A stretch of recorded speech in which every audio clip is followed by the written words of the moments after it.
She was taller than her husband. This is one of the first things the tradition notes about her. Oishi Kuranosuke was a small man.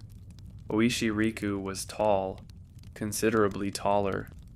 The neighbors who saw them together, in the ordinary years before everything happened, noticed the difference.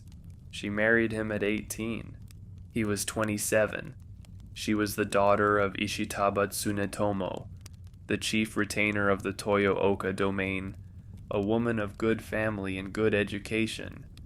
She married into the Ako domain and became the wife of the chief retainer and had children and managed the household and lived the life that was, the life of someone in her position. For 15 years, it was a good life. Then the second rider arrived from Edo, and everything that had been good became something else entirely, and Riku discovered what she was made of. Who she was. Her full name was Oishi Riku. She was born in 1669 in Toyooka. She died in 1736, 68 years old. She outlived her husband by 23 years. She outlived her eldest son. She outlived her eldest daughter, who died at 15. She outlived most of what she loved, in the particular way of a woman who is built to endure. She was, by the accounts that describe her, formidable. Not in the way of women who demand attention.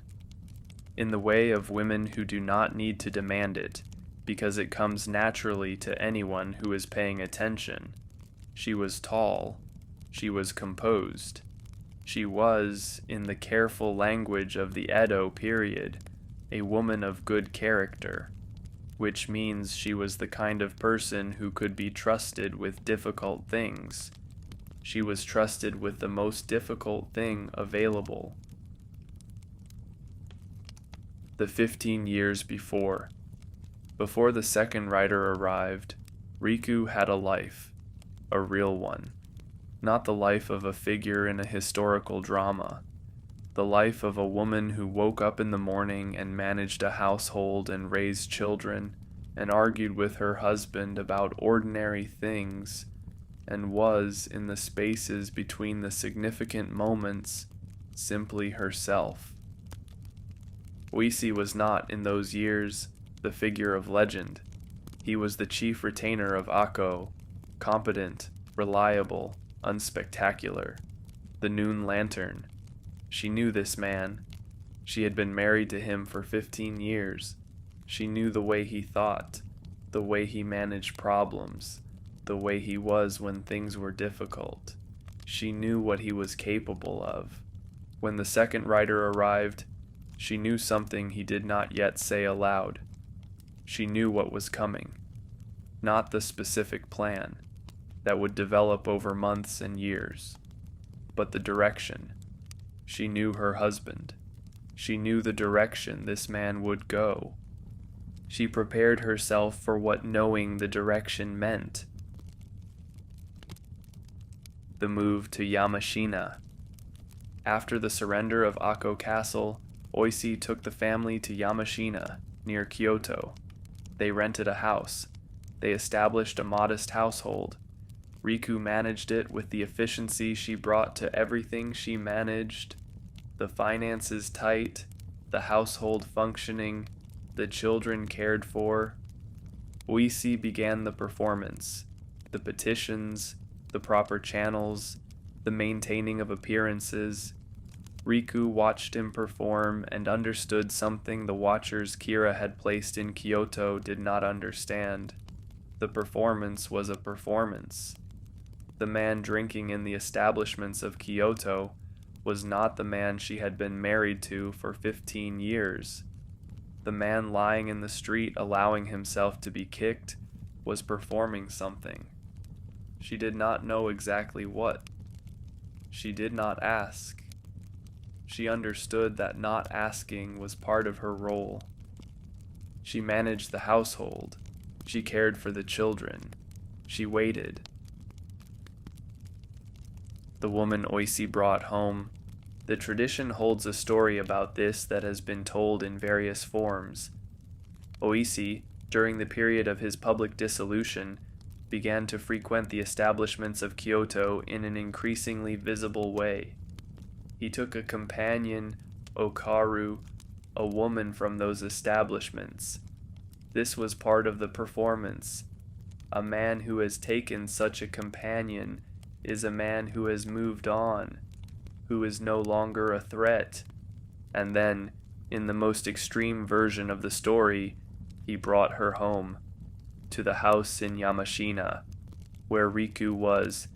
He brought this woman home, and, in the logic of the performance he was conducting, made it clear that Riku should leave, that the companion was replacing her in the household, that Riku should go.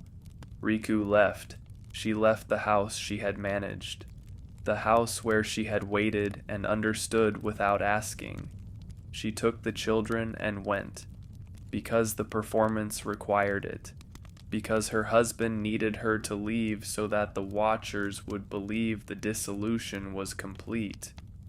Whether she knew this was the reason, or whether she believed it was real, is the question the tradition has argued over for 300 years. Some accounts say she knew, that Oishi told her, or that she understood from knowing him so well, that the leaving was her performance too, the performance of a woman who has been abandoned, conducted so convincingly that the watchers reported it faithfully to Kira. Other accounts say she did not know, that she received what appeared to be an abandonment, and received it without collapse, without the kind of scene that would have attracted attention and undermined the operation, because she was that kind of woman, the kind who receives terrible things and does not collapse. Both versions say she left without collapse. Both versions say she did not betray him. Both versions say she waited. The divorce. The formal divorce came in the 4th month of 1702. Oishi sent the legal notice. Riku received it. She took the children and returned to her family's home in Toyooka. The children were various ages, some old enough to understand what was happening, some not. Chikara, the eldest son, did not come with her. He stayed with his father. She knew what this meant. If she knew the plan, if she understood the direction her husband was going, then she knew Chikara was staying to join the group. She knew she might not see him again. She took the younger children and went to Toyooka and waited. In Toyooka, she managed the household of her family.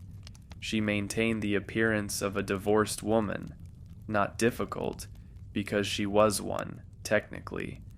She kept the silence required of her.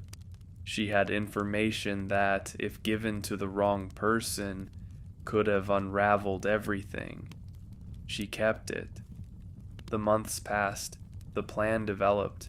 She did not know the details. She waited. The 15th of the 12th month, word reached Toyooka. The 47 had entered Kira's mansion on the night of the 14th. They had found Kira. They had reported to Sengakuzi. They had turned themselves in. The thing that had been planned for 2 years and 4 months had happened. Chikara had been there. Her son, the youngest of the 47, the boy who had stayed with his father while she took the younger children to Toyooka. She received this news in Toyooka. She received it the way she had received everything, without the kind of collapse that the situation might have allowed, might have justified, might have been entirely understandable. She received it. She knew what came next. She had always known what came next. She had known since the second rider arrived from Edo, and she looked at her husband's face and understood the direction. after the judgment. In the second month of 1703, the shogunate delivered its judgment. The 47 would be allowed to fulfill their duty as samurai, not as criminals. The distinction that honored what they had done while maintaining the law that said it could not be permitted. Oishi Kuranosuke died at Matsuno Daira no Kami's mansion. Oishi Chikara died beside him, father and son, the youngest and the leader, both in the same mansion, both on the same day. Riku received this too, in Toyooka, 43 years old, a widow, the mother of a son who was no longer alive, the woman who had been divorced so that the operation could proceed, and who had proceeded to wait while it proceeded. She had 4 children. One had stayed to die with his father. The eldest daughter, Ku, would die at 15, not long after, of causes the sources do not specify. The second son, Yoshichio, she would have entered religious life, to protect him from whatever complications the family name might bring. The second daughter, Ruri, would become her companion through the years that followed. 3 of her 4 children, in one way or another, lost to the events that had followed the second rider's arrival in Akko. The nun. She took religious vows. She became Korin-in, the name given to her in the Buddhist tradition, the name by which she would be known after death. She had entered a kind of life that was not the life she had begun at 18, when she married the chief retainer of Akko and settled into the life of a woman in her position. The religious life gave her a framework, the practice, the ritual of the days, the community of other women who had also, for various reasons, arrived at the life of religious vows. She was not the first woman connected to the events of the 47 to take this path. Aguri Hime, the wife of Asanota Kuminokami, had done the same. The religious community was, in some ways, where the women of this story ended up. She managed the household of her son Daizaburo, who had been taken into the service of the broad Asano family in Hiroshima, a position that gave him stability and that gave Riku and Ruri a place to live. She corresponded. She maintained the connections that needed to be maintained. She outlived the era. The letters. Riku left letters, more than many women of her time and position. This is unusual. Most women in the Edo period left very little written record, not because they did not write, but because what they wrote was not kept. The letters of chief retainers' wives were not, in general, considered worth preserving.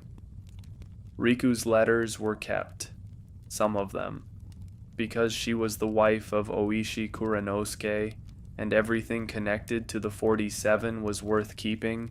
Her letters survived.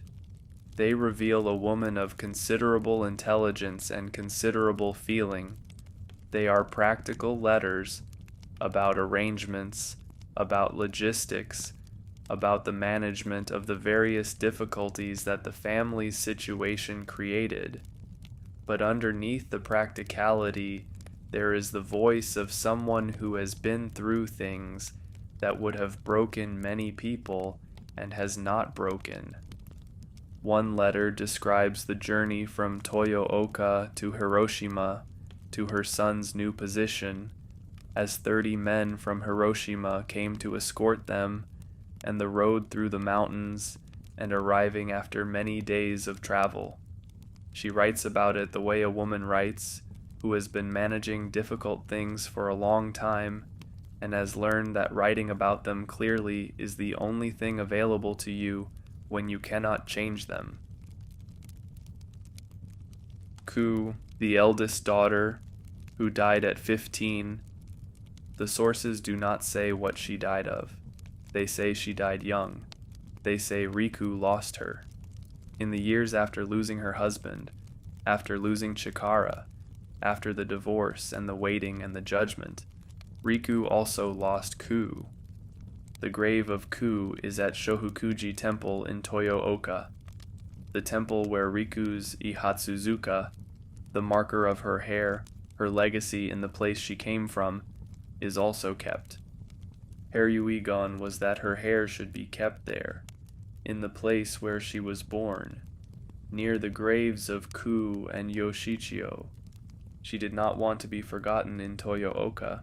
She wanted some part of her to remain in the place she came from, even though she died in Hiroshima with Daizaburo. The hair, the marker, the temple, it is still there. 68 years old, she died in 1736. 68 years old, 23 years after her husband's death, 23 years of being the widow of Oishi Kuranosuke, of being the mother of Oishi Chikara, of being the woman who had been divorced so that the operation could proceed, of being the woman who had received all of it without collapse. She was buried in Hiroshima, in the grounds of Kokutaizi Temple, near Daizaburo. She was given the posthumous name Korin in Hanaya Ziu A Daishi, the formal name that marked her place in the tradition. There are two places that hold her memory: Hiroshima, where she is buried; Toyooka, where her hair is kept. Both of these places remember her, not as a footnote to her husband's story, as a woman who had her own story, who received the most difficult things and did not collapse under them, who waited when waiting was what was required, who kept the silence when silence was what was required, who managed the household when managing was what was required, who went to the religious life when that was what was required. She was taller than her husband. She was, in most of the ways that mattered, larger than the space the tradition has usually given her.